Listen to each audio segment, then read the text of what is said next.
I was in a networking meeting and gave my compelling elevator pitch that resulted in someone booking a website evaluation with me. She just paid someone $1,000 to create a 2-page website, and she was not happy with the design. She had every right to be unsatisfied because the web designer didn't follow the web design best practices that I'm going to show you in this presentation. I'm Arva Cooper, the digital technologist. I have personally designed over 300 unique websites since 1999. Now I'm at the point in my life that I love to teach what I've learned to help entrepreneurs be more successful along their business journey. Just Google me to see my experience of using web design best practices that I'm going to show you in this presentation. Now, if you already have a website, are working on your website, or haven't created your website yet, I guarantee you will learn something valuable to help you turn more website visitors into leads. Now, when you visit a website, don't you have expectations to find what you're looking for? So websites that conform to some basic standards is a good way to help meet visitor expectations. In this short presentation, I will show you 10 web design best practices from websites I personally designed. If you implement my recommendations with your website design, you will improve your visitors' experience. Now, you want visitors to engage with your website instead of being unimpressed and leaving, right? So I'll get started with the first best practice. Logos. Now, it's standard to put a small logo in the top left corner of your navigation. Most websites have a horizontal navigation in the header that then collapses into those 3-line hamburger menu for mobile devices. The business name in the logo you see here is still readable when it's reduced for mobile. My other recommendations: don't make your header too big. Now, the image of the Texas skyline is above the navigation and appears on every page. This is a stock image that's used on other websites, and the only relevance to this website is that the client lives in Texas. This is taking a valuable space above the fold, and that tagline is too small to read on mobile devices. Large images also increase the page load time. Make sure you also have a grayscale version of your logo to use on dark backgrounds. Now, I only recommend placing a logo in the center if you can put the navigation beside it instead of underneath it. Navigation is the next best practice. Horizontal navigation across the top, like I said, is standard. Left side navigation is old design and reduces your page width. Most websites use home as the title tag for their homepage. You can improve your SEO by including your value proposition, the business category, or the name of your main service. Now, I don't have time to go into detail about title tags in this presentation, but don't use generic labels like products and services, because that's common to hundreds of websites. So it's not competitive in search engines. Use titles including keywords people search for. Visitors are looking for solutions to their needs, not just generic products and services. Descriptive navigation labels help them quickly find what they're looking for. Now you can add a secondary navigation menu above the main menu. This is sometimes called the eyebrow. If you have a website with a lot of pages, drop-down menus should be used. Drop-down menus provide shortcuts to subcategories of pages. They get visitors to the right page faster, so the chance for a conversion is higher. If you have a lot of content on one page, you can add anchors to your drop-down menus to take visitors to the specific section of information on that page. This can be effective for those long landing pages. Drop-downs are also great for marketing segmentation. Every click tells you more about the visitor's interest, allowing you to market more directly to them based on their interests and needs. Also, if your website has a lot of pages, a search tool in the header may be helpful to visitors. I highly recommend a search tool for e-commerce websites. This will make it much easier for visitors to find the product they're looking for. A good e-commerce website design will also increase your SEO if each page is searchable. If you have a search tool, check your analytics to see if visitors are using it and what they are searching for. Then optimize your website based on the reports to add more content if needed. Now, after a visitor finds what they need, don't make them search for your contact information. Most websites have contact in the top right. It can be one of the navigation links or a button with a contrasting color to increase its visual prominence. I also recommend add your contact information in the footer to save the need for a visitor to click to the contact page.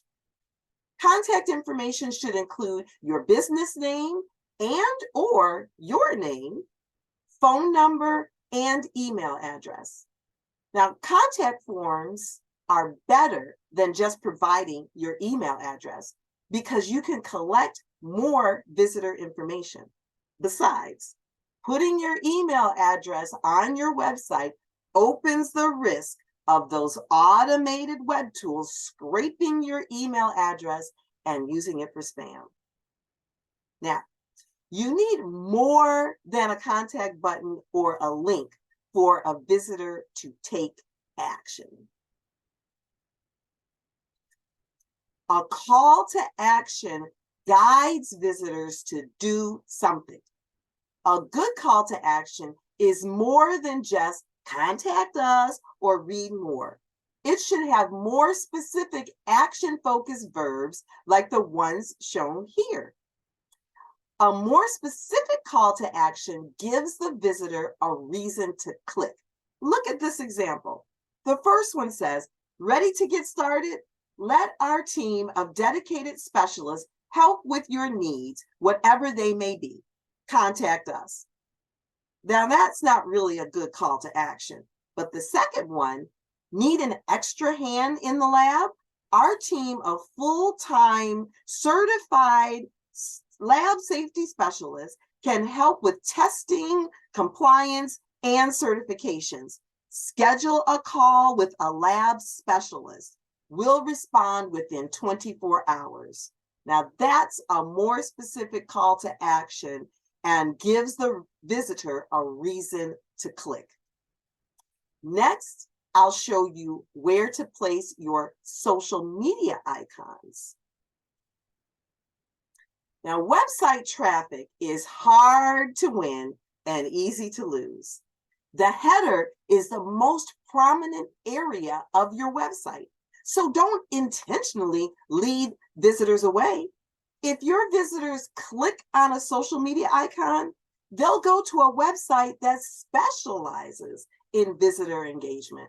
They'll be distracted and forget all about your website. That's why I recommend putting social media icons in the footer of your website.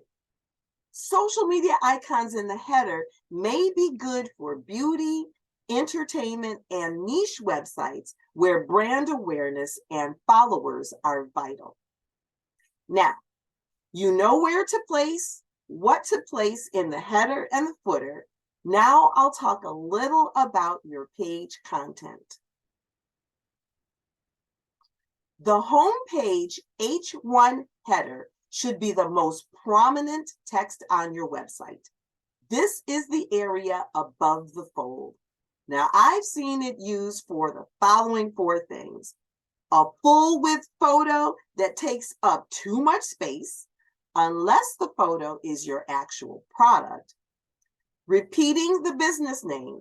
This is not helpful and it's self-serving to the business. A clever or vague tagline that is not helpful to visitors, or a promotion or announcement that is only good until it expires. I recommend using the H1 header on the home page for your value proposition. This is a statement of what your business does and who you do it for. This lets visitors know if they're at the right place. Also, using a keyword-focused value proposition is a good SEO best practice. Next, I'll show you how videos can help support your value proposition. Videos are one of many trust elements. I'm not talking about some generic video looping in the background. I mean a video showing you, your product, or service. Videos can also help with conversion.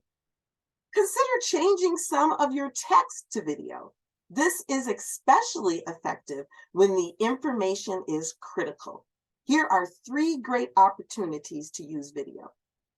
About Us video that explains who you are and what you believe in, a testimonial video that provides social proof, or an explainer video of what you do and how something works.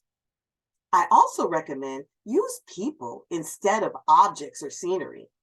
Include a strong call to action.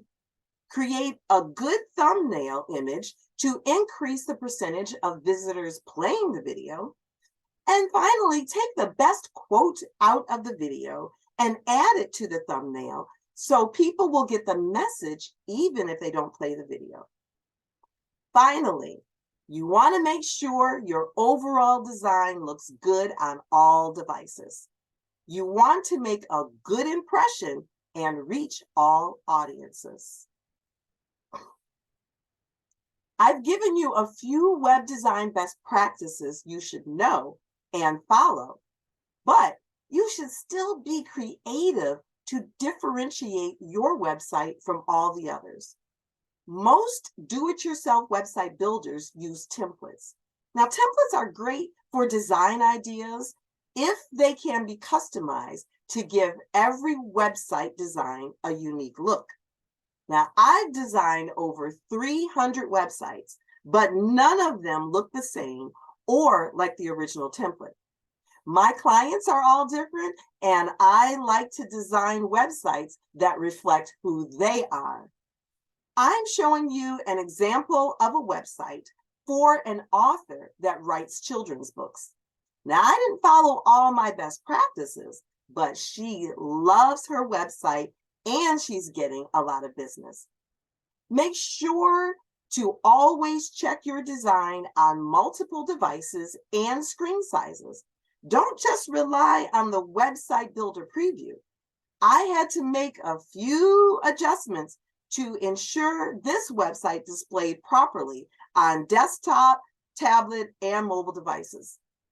Implementing any of the web design best practices I've shown you will improve your website visitor engagement. Now, this was an overview of just 10 of the most common web design best practices. Scan my QR code to download my free ebook of this presentation. I have more design tips that can improve your website conversions. I also offer website checkups, including an evaluation report and a 1-hour Zoom meeting with me to review the report with you. Now, this is the actual testimonial from the client I mentioned at the beginning of my presentation that highly recommends my service. She said, I met Arva through a global networking group, and she provided me such invaluable insight and guidance on my website. She has a 2-page checklist that gets you thinking about things you would not even realize are important as you have your website designed. Her suggestions made sense, and for the person whose creative side of the brain does not work, were a godsend. Not only is she affordable for the small business owner, she is super down to earth. I highly, did I say highly, recommend her to help you design your website or help you tweak an already established website. So if you need more than a website evaluation, I can redesign your website or create a new one.